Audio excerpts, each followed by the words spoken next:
All right. Now, tell me, don't sit down yet. How do you hold it? Now, I don't want to hold it, but you seem to hold it very lightly. It's almost. Yes, I do. What's the key to the way you hold the sticks? Well, the main thing is use your wrist more. Not as I go along. Well, I studied drums for many years, and then I went over to Timbales, so I have more or less the American. Who's the best drummer you ever heard? Well, when I was very young, about 14, I went to a contest, and I did Sing, Sing, Sing, Gene Krupa's Sing, Sing, Sing, and I won first prize, and it was, I think, $10. Right. Yes, and it was wonderful. I used to love him.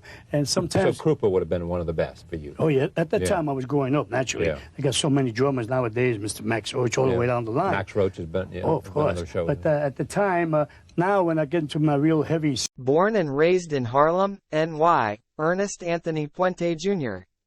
was trained on piano for 8 years by Victoria Hernandez, sister of the legendary Puerto Rican composer Rafael Hernandez, who had been a member of the U.S. Army 369th Regiment Harlem Hellfighters Band in the First World War. Young Ernie studied jazz drumming with an African-American show drummer that he could only remember as Mr.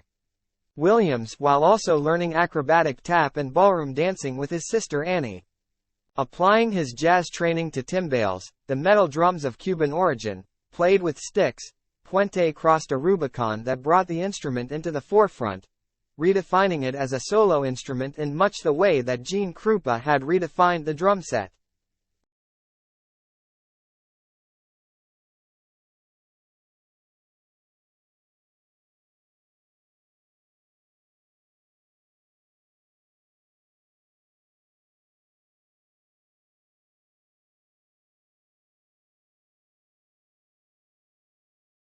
Age 16, Tito became a musician full-time, and within 2 years was playing drums with the Noro Morales Orchestra, where Tito gained his first film screen exposure.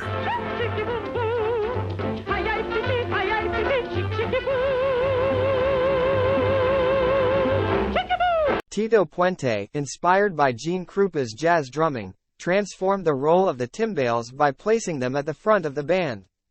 This placement does not work acoustically for the conjunto and charanga format with its smaller forces that, given the limited amplification of the time, needed to maintain a dynamic balance between the instruments, often through a semicircular layout with the percussion section placed at the back. Influenced by jazz styles of drumming, improvisation, Tito Puente changed the emphasis and to some extent the role of the timbales in Latin music. The fact that he was a dancer and able to perform on timbales while dancing in formation with other dancers introduced a new form of virtuosic showmanship. He certainly developed the timbales improvisational style with his in-depth understanding of both Cuban dance music and jazz.